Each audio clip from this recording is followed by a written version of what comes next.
Hello मेरे प्यारे दोस्तों, आप सभी को मेरे YouTube चैनल कहानी का खजाना में स्वागत करती हूँ। आई होप आप सभी लोग खुश होंगे, स्वस्थ होंगे। चलिए दोस्तों, आज आप सबको मैं एक नई कहानी सुनाती हूँ। वो खाट पर सोई उमा का आंचल जमीन पर गिरा हुआ था। उसका गोरा बदन चांदी की तरह चमक रहा था। पवन 2 साल पहले पैसा कमाने के चक्कर में अपने कुछ दोस्तों के साथ शहर चला गया। शादी किए 2 महीना ही हुआ था। उसने उमा भौजी के हाथ में कुछ पैसे थमाए और वो अपने मंजिल की तरफ चल पड़ा। तब से उमा भौजी अकेली ही घर गृहस्थी संभाल रही हैं। पवन ने जो पैसे दिए थे वो भी अब धीरे धीरे खत्म होने लगे और उमा भौजी अब दूसरों के खेतों में जाकर मेहनत मजदूरी करके कमाने लगी हैं।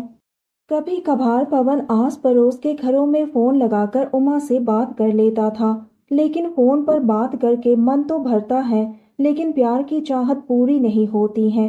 बेचारी उमा भौजी पवन के याद में 2 साल से तड़प रही है।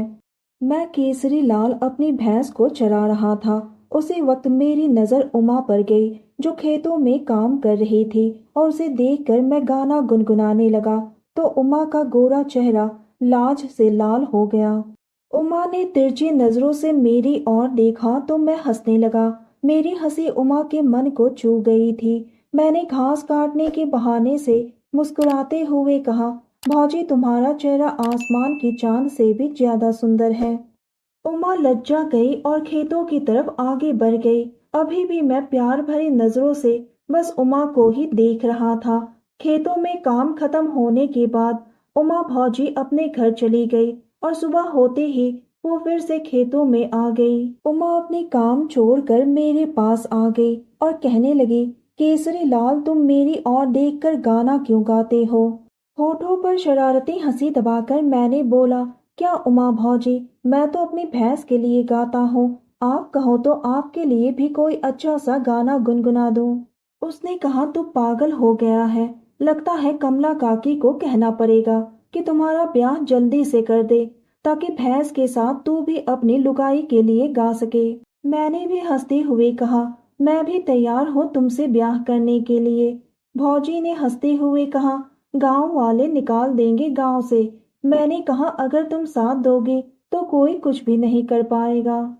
मैंने कहा, पवन भी कमाल का आदमी है, नई ब्याहता पत्नी को छोड़कर शहर में चला गया। भौजी कैसे काट रही हो दिन। इतना सुनकर वो उदास हो गई और बिना कुछ बोले अपने घर चली गई। लेकिन उमा भौजी का गोरा रंग और उसकी आंखें देखकर मैं उसकी तरफ आकर्षित होने लगा था। मैंने भी निर्णय लिया कि मैं उमा को उदास नहीं रहने दूंगा। मैं रात के 7 बजे उमा भौजी के घर गया। अंधेरी रात तारों की जगमगाहट से झिलमिला रही थी। मुझे आंगन में भौजी दिखाई नहीं दी तो मैं झोपड़ी का दरवाजा खोलकर अंदर गया। वो खाट पर सोई उमा का आंचल जमीन पर गिरा हुआ था। उसका गोरा बदन चांदी की तरह चमक रहा था। उसे देखकर मेरा दिल उथल पुथल करने लगा। मैंने धीरे से उमा की ओर कदम बढ़ाया। तभी उमा की नींद खुल गई। वो मुझे देखकर उठ बैठी, आंचल संभाल कर अपना पूरा बदन ढक लिया। दोस्तों, चैनल पर नए आए हैं तो इस वीडियो को एक लाइक करें और चैनल को एक सब्सक्राइब करें, ताकि ऐसी ही कहानियां आप सबके समक्ष प्रस्तुत कर पाएं। चलिए दोस्तों, अब कहानी में आगे बढ़ते हैं और यह कहानी आपको सुनाते हैं। मुझे देखकर वो घबरा गई और उसने कहा, अरे केसरी लाल तुम, और इस वक्त? मैंने कहा, क्या तुम मुझे 2 मिनट बैठने को नहीं कहोगे? दिन भर का थका हुआ हूँ। वो खाट से खड़ी हो गई और मेरी ओर बढ़कर हंसती हुई बोली, मैं चाय बनाती हूँ, पीकर जाना। मैंने भी कहा, हाँ भौजी, तुम जो दोगी अपने मन से मैं खुशी से ले लूंगा। वो चाय बनाने लगी, मैं बस उसे ही देख रहा था।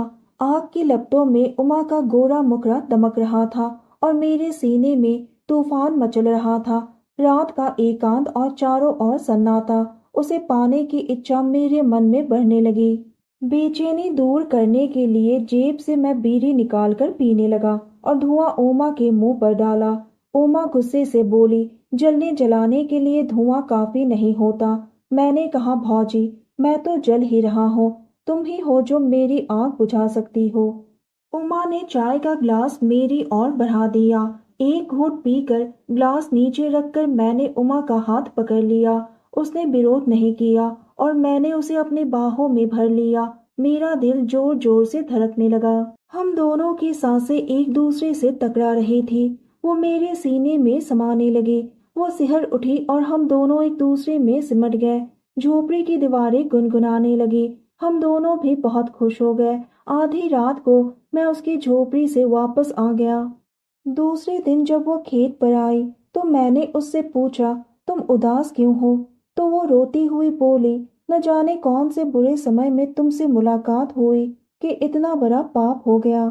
देवर जी, अब मैं कहीं की नहीं रही। मैंने कहा, क्यों भौजी, मैं तो जिंदगी भर तुम्हारा साथ देने को तैयार हूँ, आजमा कर देख लेना।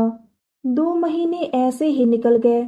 उसने मुझसे बात करना बंद कर दिया। वो मुझसे मुंह फेरने लगी थी। मैं उसकी बेरुखी से हैरान परेशान हो गया था। वो मुझसे दूर भाग रही थी। मैं कुछ भी समझ नहीं पा रहा था। एक रात मैं हिम्मत करके उसके घर गया। मेरा मुरझाया हुआ चेहरा देखकर उमा को शायद दया आ गई। मैंने अपने हाथ जोड़कर कहा, भौजी मेरी एक बात सुन लो, फिर मुझे घर से बाहर कर देना। तुम मुझसे बात भी नहीं करती हो, कुछ तो बताओ। उमा ने अपने पेट की ओर इशारा करके कहा, देख रहे हो मुझे, मैं तुम्हारे बच्चे की माँ बनने वाली हूँ। पवन अब तक नहीं लौटा।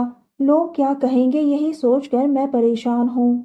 मैं खुशी से झूम उठा तो मैंने उसे दोनों बाहों में भरकर बोला, भौजी पवन आए ना आए, मैं कल ही तुमसे ब्याह करूंगा। हमारे बच्चे को कोई कुछ नहीं कह सकेगा। उसका बाप मैं हूँ, तुम मेरी उमा हो और ये मेरा बच्चा है। मेरी बात सुनकर उमा के चेहरे की उदासी दूर हो गई और उसका चेहरा खुशी से खिल उठा। अगले ही सुबह हम दोनों ने पास के ही मंदिर में जाकर ब्याह रचा ली और अब उमा मेरी ब्याहता पत्नी है। तो दोस्तों, यह कहानी सुनने के बाद आप सबकी क्या राय है, हमें कमेंट करके जरूर बताइए और साथ ही इस वीडियो को एक लाइक करें, चैनल को एक सब्सक्राइब करें और नोटिफिकेशन बेल को भी जरूर दबाएं ताकि अगली अपडेट सबसे पहले आपको मिले। दोस्तों, आपकी एक लाइक और सब्सक्राइब से बहुत ही मोटिवेशन मिलती है कि हम ऐसे ही कहानियाँ आप सबके समक्ष प्रस्तुत कर पाए। आप सबने अपना कीमती समय निकालकर इस वीडियो को सुना, इसके लिए आप सभी को धन्यवाद करती हूँ। धन्यवाद दोस्तों।